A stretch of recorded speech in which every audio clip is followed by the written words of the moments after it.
ከዚህ በኋላ ለረጅም ዘመናት የመስቀል ተዋጊዎችን ከባዛንታይን ነገስታት ጋር ለማሸማገል ካቶሊክን ከኦርቶዶክስ ጋር አንድ ለማድረግ ብዙ ፖለቲካዊና ሃይማኖታዊ ድርድሮች፣ ውይይቶች ቢደረጉም ይህ ነው የሚባል ፖለቲካዊ ሆነ ሃይማኖታዊ አንድነት አልተፈጠረም። ካቶሊክ የመስቀል ተዋጊዎች የሚፈልጉት የካቶሊክን ትውፊት የኦርቶዶክሳዊው ዓለም ላይ መጫን ሲሆን፣ የባዛንታይን ካህናት ደግሞ የኦርቶዶክሳዊውን ትውፊት ሳያስነኩ መቆየት ሆነ። ከመጀመሪያው ስኬታማ የመስቀል ጦርነት በኋላ 2 ተከታታይ ዘመቻዎች ካቶሊኮች አደረጉ። ሆኖም ግን ኦርቶዶክሶችና ካቶሊኮች ክፉኛ የተቋሰሉት የካቶሊክ የመስቀል ጦረኞች ቆስጠንጢንያን በሰይፍ ባንበረከኩበት በ4ኛው ዙር የመስቀል ጦርነት ዘመቻ ነበር።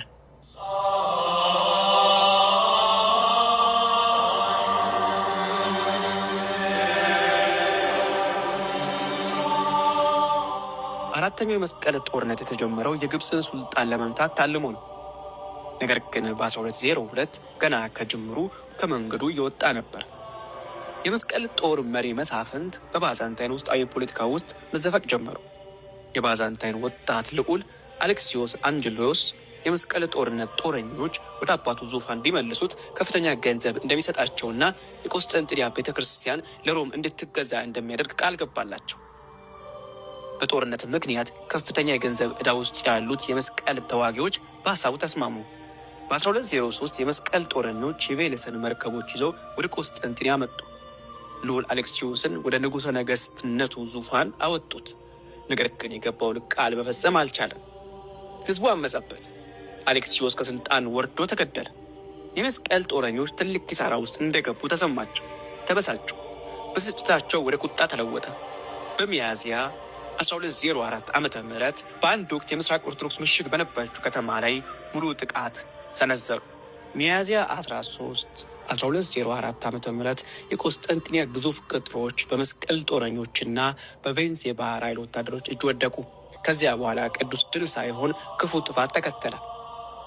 በምድር ላይ ለ3 ያክል ቀናት ታላቋ የክርስቲያን ከተማ ሙስሊሞች ላይ እንዘምታለን ባሉ ካቶሊክ ጦረኞች ስትዘረፍ ስትቃጠል የልጆቿ ደም ሲፈስ ከረመች። ከአብያተ ክርስቲያናት የወርቅ መዋዕለ ንዋያት ተዘረፉ። የቅዱሳን ቅርሶች አንዳንዶቹ ከጥንት ጀምሮ ተጠብቆ የነበሩ ተዘርፈው ወደ ምዕራብ ተላኩ። ገዳማት ተበከሉ። ቤተ መጻሕፍቶች ወደሙ። ደናግል ተደፈሩ። ክርስቲያኖች በክርስቲያኖች እጅ ደማቸው በከንቱ ፈሰሰ። የምስራቅ ኦርቶዶክስ ክርስትና እንቁ የሆነው ሀጊያ ሶፊያ ውድ የሆነው ንብረት ሁሉ ተነጥቋል። መሠዊያው እንኳን ለንብረቶቹ ሲባል ተበተነ። አንድ ሰካራም ወታደር በፓትርያርኩ ዙፋን ላይ ወጥቶ ዘፈን ይዘፍናል። ስዕለ አድኖዎች ከመቆሚያዎቻቸው ተቀደዱ። ፈረሶች በጸሎት ቤት ውስጥ ማደሪያ ተሰጣቸው። የላቲን ወታደሮች ለክርስቶስ እየተዋጉ መሆኑ ነው። ነገር ግን በግሪኮች ዓይን በክርስቶስ ከተማ ላይ በማይታሰብ ጭካኔ የተነሱ አራዊት ነበሩ። ለኦርቶዶክሱ ዓለም 1204 የላቲን ምዕራብ ካቶሊካዊት ቤተ ክርስቲያን እህት ቤተ ክርስቲያን መሆኗ ያበቃበት ወቅት ነበረ። ጠላት ሆነች። ካቶሊኮቹ በዓለም ሁሉ ፊት ከፍ ያለ ግፍና በደል በኦርቶዶክሶች ላይ ፈጸሙ። ክፉ ታሪክ ላይረሳ ተጻፈ። የቆስጠንጢንያ የቃጠሎ ጭስ ሲጸጋ የመስቀል ጦረኞችና መሪዎቻቸው ቆስጠንጢንያና ባዛንታይን ግዛትን እንደ አረማዊ ግዛት አድርገው ተቀራመቱት።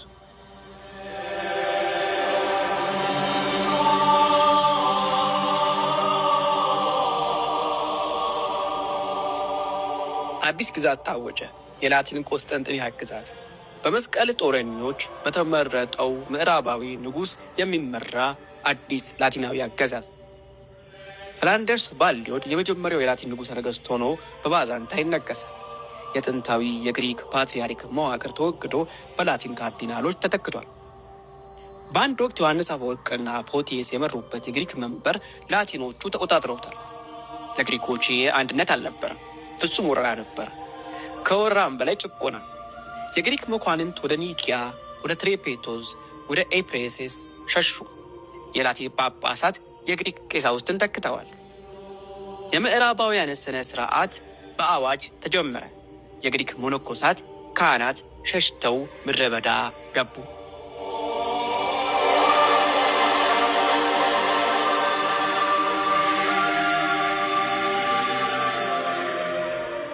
የላቲን ግዛት በቆስጠንጢንያ የቆየው ለ57 ዓመታት ብቻ ነበር። ያለማቋረጥ ከፍተኛ ጥቃት ይደርስበት ነበር። በአካባቢው ሕዝብ ዘንድ ተቀባይነት አላገኘም። እናም ኢኮኖሚው ደካማ ነበር። በ1261 የኒቅያ ግሪኮች ቆስጠንጢንያን የያዙና የባዛንታይን ግዛትን ለራሳቸው መልሰዋል። ነገር ግን ቁስሉ ዛሬም ድረስ ፈጽሞ አልዳነም። ከብዙ ዓመታት በኋላም የግሪክ የሃይማኖት ሊቃውንት ስለ 1204ቱ ወረራ በምሬት ይናገራሉ። ታሪኩ የሚታወሰው እንደ ወታደራዊ ዕድል ሳይሆን በክርስቲያን ባልንጀሮቻቸው ላይ እንደተደረገ ታላቅ ክህደት ነው። በ1274 የባዛንታይን ግዛት ድጋሚ የወረራ ስጋት ላይ ወድቋል። በቅርቡ ቆስጠንጢንያን ከላቲን አገዛዝ መልሶ ያገኘውን ንጉሠ ነገሥት ሚካኤል ስምንተኛ በፖለቲካዊ ስጋቶች ተከቦ ነበር። በተለይም ባዛንታይምን ለመያዝ ህልም የነበረው ምዕራባዊ ገዢ ቻርልስ ኦፍ አንጁ ደካማውን ግዛቱን ለመንጠቅ ቋምጧል። ሚካኤል እርዳታን ለማግኘት መምረጥ ከሚችላቸው ውሳኔዎች ሁሉ ከባድ የሆነውን ውሳኔ መረጠ። የሮምን ሊቀ ጳጳስ አድነኝ ብሎ መማፀን። ይህ ከካቶሊካዊ ቅኝ አገዛዝ ከተላቀቀች ጥቂት ጊዜ ለሆናት ቆስጠንጢንያ ታላቅ ሽንፈት ቢሆንም ከዚህ ስቃይ መፈወስ ከተቻለ የምዕራባውያን ወታደራዊ ድጋፍ ለማግኘትና ጠላቶችን ለማግለል ተስፋ ካለው ለምን አይሞከርም? እናም በሊዮን ከሮም ሊቃውንት ጋር ለመምከር ቀን ተቀጠረ።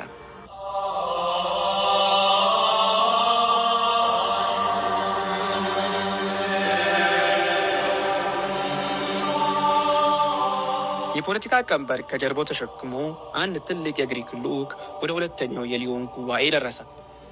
ብዙዎቹ ተወካዮች ከንጉሠ ነገሥቱ ግልጽ የሆነ ስልጣን ነበራቸው። ግዛቱን ለማዳን ማድረግ ያለባቸውን ሃይማኖታዊ ስምምነት ሁሉ ለማድረግ ተልከዋል።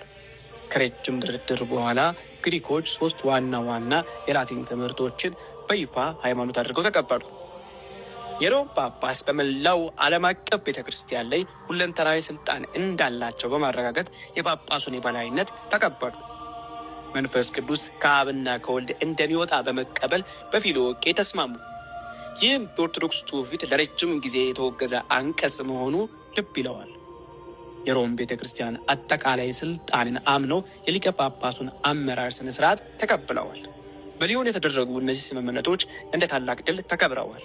በምስራቅና በምዕራብ አብያተ ክርስቲያናት መካከል እውነተኛ የሆነ ዳግመኛ ህብረት በታላቅ ስነ ስርዓት ታወጀ። ለአጭር ጊዜም ቢሆን የዘመናት መከፋፈል የተፈወሰ መሰለ።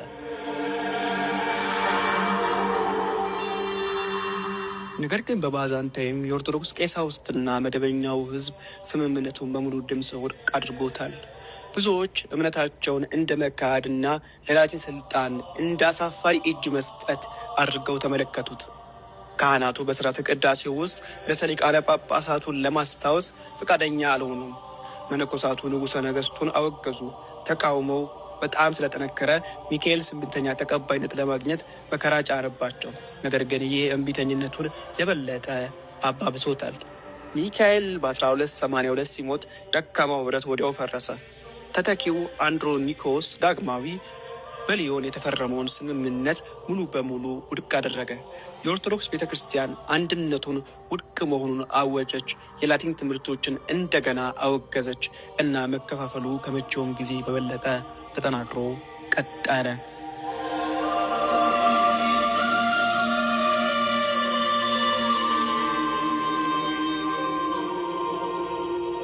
ካቶሊክንና ኦርቶዶክስን አንድ ለማድረግ የተሞከሩ ፖለቲካዊና ሃይማኖታዊ ሙከራዎች ሁሉ ያለ ውጤት መጠናቀቃቸውን ቀጠሉ። ሁሉም በቤተ ክርስቲያናት ተወጋግዘው መንገዳቸውን ለየብቻቸው ተጓዙ። በምስራቅ የቱርኮቹ ጉልበት እየጠነከረ የባዛንታይን ንጉሠ ነገሥት ላይ ጫናው በረታ። 200 ዓመታት አለፉ። ቆስጠንጢንያ የውድቀቷ ዋዜማ ላይ ቆማለች።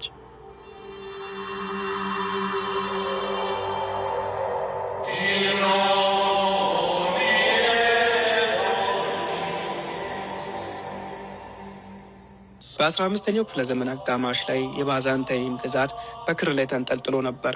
ንጉሠ ነገሥት ዮሐንስ ስምንተኛ እየተስፋፉ ባሉ የኦቶማን ተርኮች እየተከበበ ሲሆን የምዕራባውያን እርዳታ ከሌለ ቆስጠንጢንያ እንደምትወድቅ እርግጠኛ ነበረ። ግዛቱን ለማዳን በመጨረሻው ሰዓት ደፋር ውሳኔ ያደረገ። ከዋና ዋና ጳጳሳት የቆስጠንጢንያ ፓትርያርክ ጨምሮ ከሮም ቤተ ክርስቲያን ጋር ሙሉ ለሙሉ እንደገና ለመገናኘት ለመደራደር ወደ ጣሊያን ተጓዘ። ያልተለመደ ጊዜ ነበር። የባዛንታይን ንጉሠ ነገሥትና ሌሎች የቆስጠንጢንያ ስልጣናት ባህሩን አቋርጠው ከሮም ሊቀ ጳጳስና ከላቲን ሃይማኖት ሊቃውንት ጋር ፊት ለፊት ተቀምጠዋል። ጉባኤው በፌራራ ከተማ ተከፍቶ ኋላ ላይ ወደ ፍሎራንስ ተዛወረ። በክርስትና ታሪክ ውስጥ እጅግ ጠንከር ያሉ ዝርዝር የሆኑ የሥነ መለኮት ክርክሮች ነበሩ በዚህ ጉባኤ የተደረጉት። ምንም ያልተነካ ነገር አልነበረም። ግሪኮችና ላቲኖች መንፈስ ቅዱስ ከአብና ከወልድ እንዴት እንደሚወጣ ለማስታረቅ በፊልዮቄ ዙሪያ ላይ ለወራት ተከራክረዋል። እንደገና በተዋሃደችው ቤተ ክርስቲያን ውስጥ ስልጣን እንዴት መስራት እንዳለበት በመቃኘት ከሮም ፖፕ የበላይነትና ከዓለም አቀፋዊ ስልጣን ጋር ተያይዞም ተሟግተዋል።